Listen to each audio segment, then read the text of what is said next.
Hello YouTube, it's Snowflarky Zemos here, and today I'm bringing you my Phantasm Spiral deck profile.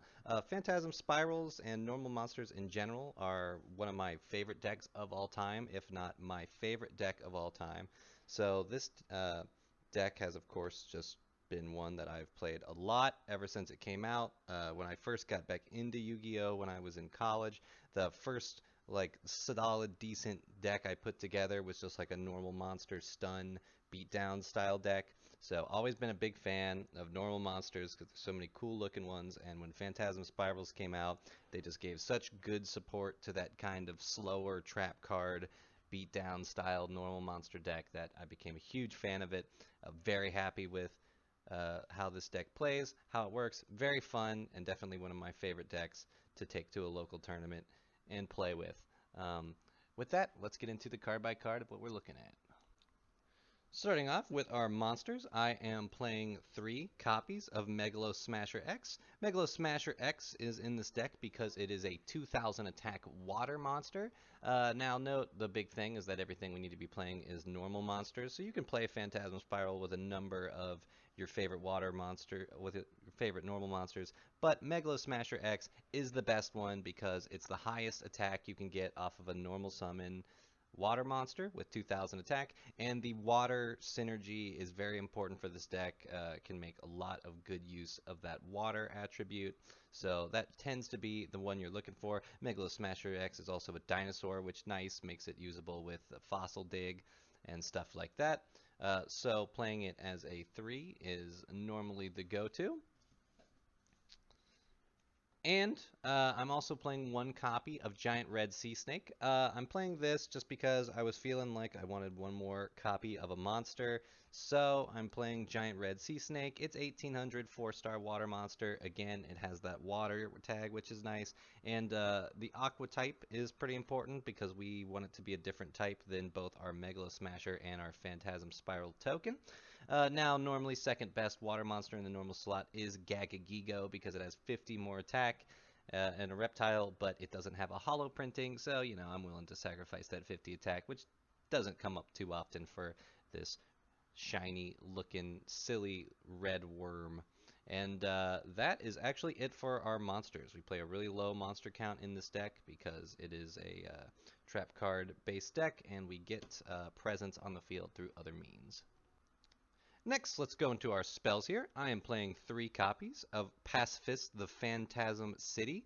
This is the lifeblood of this deck, and seeing this card is very important to getting things moving and most likely securing your win. So Pacifist, the Phantasm City is a field spell that is always treated as Umi, which is pretty important. We do have synergy to use with Umi here. Now it says you cannot normal or special summon effect monsters the turn you activate either of this card's effects, which is no big deal. We're only playing normal monsters anyway. Once per turn, if you normal or special summon exactly 1 normal monster and no other cards, you can add a Phantasm Spiral card from your deck to your hand. So that's nice. If we have the field spell and we normal summon Megalo Smasher, you know, we get to search for a Phantasm Spiral card, generate us some card advantage, get us cards to use. Pretty sweet. And of course, if your opponent activates a card or effect, except during the damage step, and you control no tokens, you can special summon a Phantasm Spiral token, which is a worm type, water, level 8 with 2000 attack and 2000 defense. Now that's pretty awesome because you'll be doing that on your opponent's turn usually, and then you'll be able to activate Pacifist effect to search a Phantasm Spiral trap card on your opponent's turn, which you can use on your opponent's turn because of those cards, which is pretty sweet. Gives you another disruption tool, gives you another big body on board, and you know, the level 8 concept is even pretty fun because you could play Champion's Vigilance in this deck if you want. Not that I would recommend, but it's pretty sweet. So yeah, we want to get Pacifist on the field as fast as we can and get it going to get our searches, to get our extra token on board, and use that to beat down our opponent. To help make sure we get there, I'm playing 1 copy of Terraforming. It searches a field spell. It's limited, so you only play 1. Next, I'm playing 2 copies of Fossil Dig. Some people play 3 instead of the extra monster. You know, you just play 3 Megalo Smasher and then 3 Fossil Dig. But I don't know. I found myself stuck with a Fossil Dig one too many times that I like, so I decided to switch one out. Fossil Dig searches a level 6 or lower dinosaur monster. In this case, that is your Megalo Smasher X. So pretty cool. Next, I am playing 3 copies of Pot of Extravagance. This is a deck where we definitely don't need our extra deck very often. In fact, the best use of the extra deck is just Pot of Extravagance. We banish 3 to 6 of those cards randomly and draw 1 card for each that we did. Pretty sweet, you know, it just becomes Pot of Greed in exchange for 6 extra deck cards that we're not going to use anyway. Now, of course, we can't draw any other cards the turn we use this, which isn't that big of a deal, and you have to play it at the start of main phase 1, which can be a little restrictive sometimes. Certainly means you can't deal with a negate that's already set up before you have to play this, which is a bit of a bummer. And it does conflict with a card that used to be really good in normal monster decks, Heat Wave, which you also would have to play at the start of main phase 1. But extra card advantage, there's other ways to lock down the opponent, but generating card advantage with Extravagance is too good to pass up. Next, I am playing 1 copy of Card of Demise. Card of Demise is a great card for trap-based decks. You essentially just draw until you have 3 cards in your hand, and then at the end phase of your turn, you have to send your entire hand to the graveyard, which isn't a big deal if you're getting a lot of trap cards and can just set those. But also in exchange, after you play this card, your opponent takes no damage and you can't special summon the turn you activate this card, which is fine. You don't really special summon much on your turn with this deck. And getting all those cards is just too good to pass up. One of the nice things about playing this deck in Master Duel recently is that this card is at 3, which has been nice, but only in the TCG, we only have it at 1. Next up, for a little consistency boost, I am playing 3 copies of Pot of Duality. Since we're already giving up our special summoning and don't special summon too often on our turn, we might as well play Pot of Duality. This allows us to look at the top 3 cards of our deck, add 1 to our hand, and shuffle the rest back. Pretty cool. Get you something you're missing, something you need to have your good setup. And last for the spells, I'm playing 1 Fury of Karyushin. Pretty cool card. It adds a Torrential Tribute from your deck to your hand, which is an awesome trap card to play in this deck, and just a pretty good trap card in general because it's very disruptive. And it also has a secondary effect that if water monster or monsters you control would be destroyed by card effect, you can banish this card from your graveyard instead, which is pretty cool. That means if you have water monsters on the field, which is all we play in this deck, we can turn Torrential Tribute into a one-sided board wipe. But even if you don't have that, Torrential Tribute is still really good because of other effects we have in here to get our monsters dodging that destruction. And that is it for our spell cards. Next up, we are going into our trap cards. I am playing 3 copies of Phantasm Spiral Battle. Phantasm Spiral Battle is a very cool trap card. It says if all monsters you control are normal monsters, minimum of 1, you can target a card your opponent controls and destroy it. So that's pretty cool. This is one of the cards that we can search off of a Pacifist search. And, you know, it's just a 1-for-1 card pop, which is pretty sweet. But what makes this card really awesome is if you control Umi, or if Umi is on the field, you can activate this card from your hand. So that means the turn you add it, even if it's your opponent's turn, you can activate it right away from your hand, which is pretty sweet. Now it does have a secondary effect that involves the Phantasm Spiral Trap equip spells, but we're not playing those in this version of the deck, so that effect does not matter. Next, we are playing 1 copy of Phantasm Spiral Power, our other good trap card option to grab off of Pacifist the Phantasm City. Pacifist Phantasm Spiral Power just makes it so that as long as you control a normal monster, only normal monsters, at least 1, you can target an effect monster your opponent controls. Its effect is negated and it loses 1,000 attack and defense until the end of this turn. So pretty cool. Can be used as a battle trick. Can be used to negate a crucial monster effect. Overall, we have a lot of other ways that monster effects are negated, so for that reason, we only play this card at 1. Battle is usually what you want to prioritize, but it's definitely a good card to have as a one of. Next up, one of the huge buffs to this deck in the most recent ban list is the Unlimit of Skill Drain, and you better believe we are playing 3. All these monsters are normal monsters. That means they literally do not have effects. So we're going to play Skill Drain, we're going to pay our 1,000 life points, and as long as this card remains face up on the field, negate the effects of all face up effect monsters while they're on the field. So pretty sweet. You know, our normal monsters are a lot more threatening when our opponent's effect monsters can't use their effects, and that allows the beatdown strategy to kind of succeed. This is definitely one of the deck's win cons. Extremely powerful card, and we played it at 1 when it was at 1, but now that it's at 3, we are going to play it at 3 because it is such a game-winning card that we can't pass that up. And this deck even has ways to protect it from destruction, which is pretty cool, and makes it even just more of a pain for an opponent to deal with. Next up, I'm playing 2 copies of There Can Be Only One. This is kind of our other Floodgate win condition, and I'm considering bumping this up to 3. There can only be one just means that each player can only control one monster of each type, and they must send all other monsters to the grave so that they only control one monster of each type. So what's pretty cool is our token summoned is a worm, and our Megalo Smasher is a dinosaur, which means we can have both on the field with no problem. And of course, if we also have Red Sea Snake, it is an aqua, which is different from dinosaur and worm. So all those monsters work out. Which is pretty cool. And There Can Only Be One is just an incredibly powerful card against so many decks. You know, a lot of decks can't combo off without being able to get multiple of the same type on the field, and that can hinder a lot of decks. And for that reason, since it does not harm ours that much, we should definitely be playing it. Very powerful. Another way that the deck can just shut out an opponent and win the game. Next out, another fantastic card for this deck, Sea Stealth Attack. Continuous trap card. When this card is activated, you may activate an Umi from your hand or graveyard, which is pretty cool. That means if your Pacifist has already been destroyed and is in the grave, you can just put it right back. And then while Umi is on the field, you get the additional effects of Sea Stealth Attack. Once per turn, you can banish a water monster you control until the end phase, and this turn, face-up spell and traps you control cannot be destroyed by your opponent's card effects, even if this card leaves the field.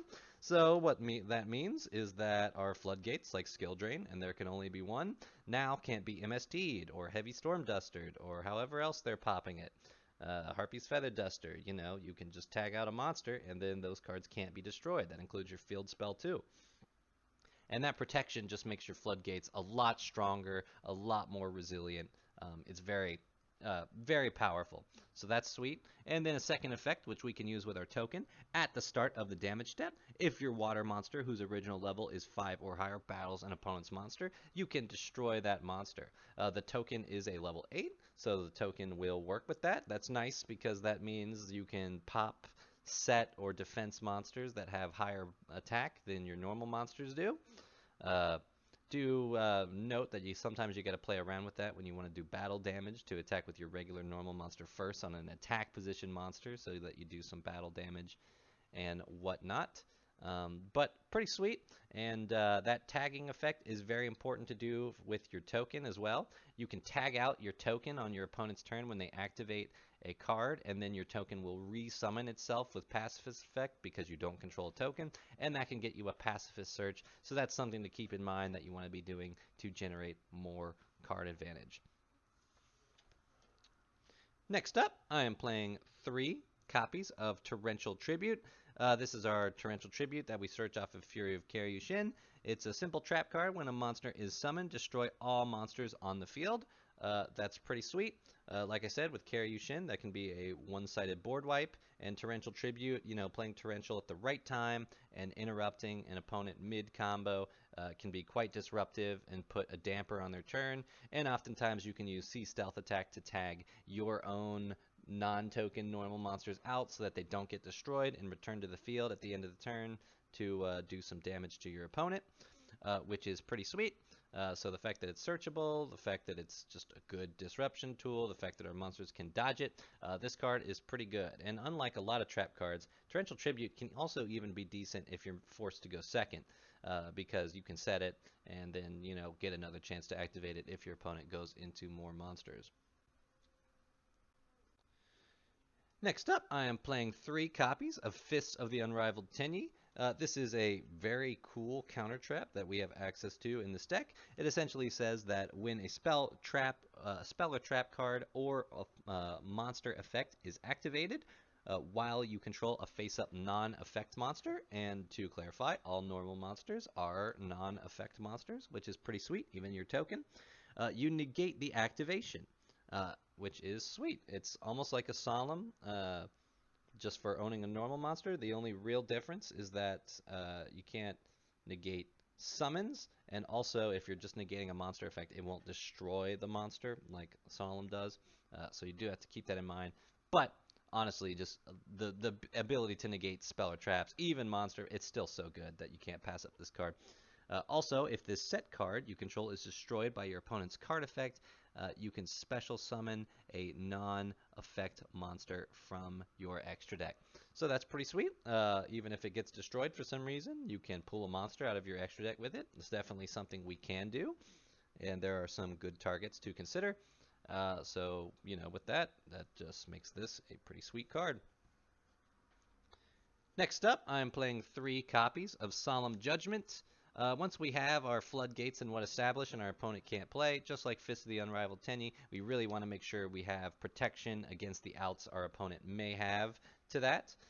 And Solemn Judgment here is just one of them. Solemn Judgment, of course, says when a monster would be summoned or a spell trap card is activated, pay half your life points, negate the summon or activation, and if you do, destroy that card.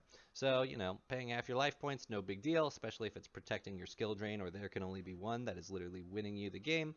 Definitely something we want to have handy and ready to go. And last up, I am playing a copy of Heavy Storm Duster. It's a trap card that just targets up to 2 spell and trap cards on the field and destroy them. I play against a lot of folks who do use spell and trap cards, so this card definitely finds some use here. And even if you're only destroying one card, if you're destroying a field spell that's searching on activation, that's pretty good, pretty useful. So awesome to have. If you use this card, you can't use your battle phase, but that's okay. You're usually always using it during your opponent's turn, and that means you don't have to worry about your battle phase anyway. So pretty cool card. Do note that trap cards like this, if you're not running into a lot of spell and trap card players, you can side this out for some other kind of trap card, either another there can only be one, or something else that you think would be good against whatever decks you are facing on the regular. And that's it for our main deck.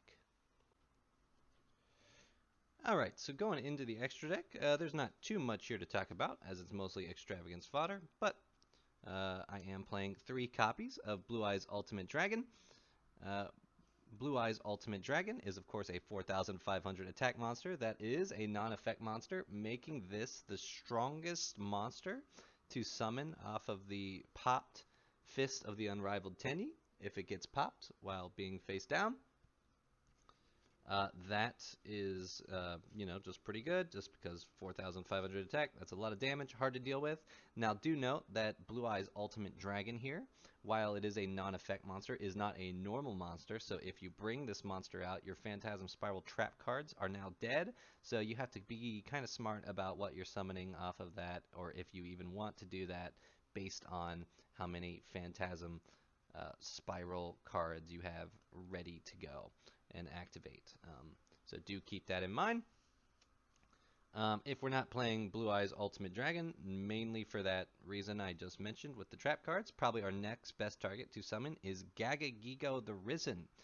This is a water type XZ, that's a non-effect, with 2950 attack. Now that's significantly less than Blue Eyes Ultimate, but Yugioh the Risen is a water type monster, which is pretty nice because that means we can tag it out with our C stealth attack, and if we tag it out with our C stealth attack, then that means our Phantasm Spiral trap cards are now back online because we only control normal monsters. So that's pretty sweet. If I had a 3rd copy of this, I would certainly bump it up for a 3rd copy, and I'll probably get one soon, but for now I'm just playing the 2. Next up, another card I have in my collection, 2 copies of Master of Oz. It's Blue Eyes Ultimate Dragon, but with 300 less attack. Also, it's a sweet green koala with boxing gloves, which is just funny and awesome to bring out. Next up, this card, Gem Knight Pearl. Now, this is a card that I'm probably going to be bumping up to 3 copies, just because Pearl can also be summoned normally by 2 level 4 monsters, if that effect were to ever apply or matter. Usually doesn't, but just that versatility means I might as well bump it up to 3. Um, it's just a non-effect monster with 2600 attack, requires 2 level 4s.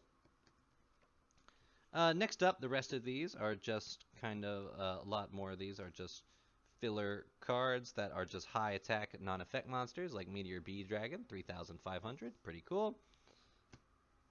A Black Skull Dragon, 3,200, pretty cool.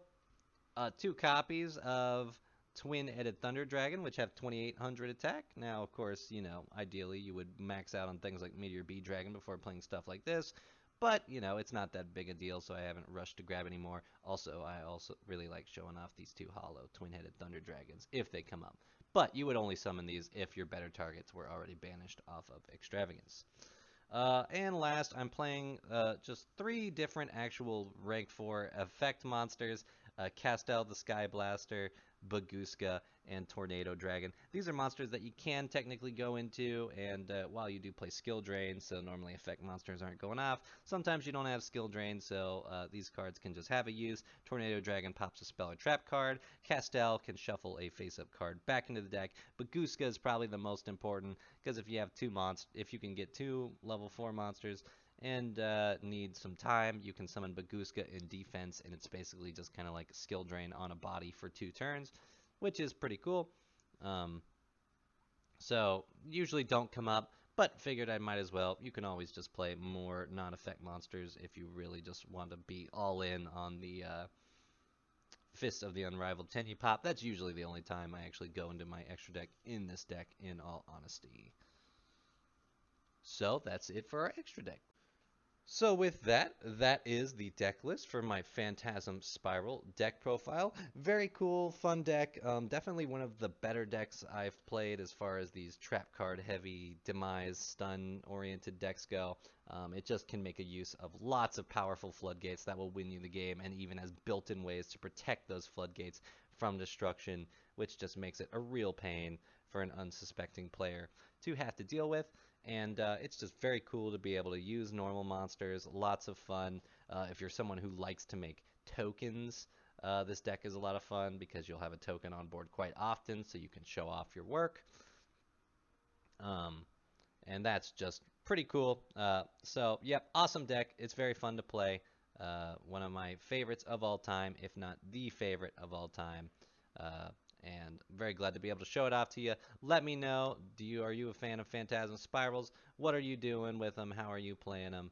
And also, I just love normal monsters so much. So if you got a normal monster that's your favorite, you know, let me know down below. I'd love to know what ones other people like.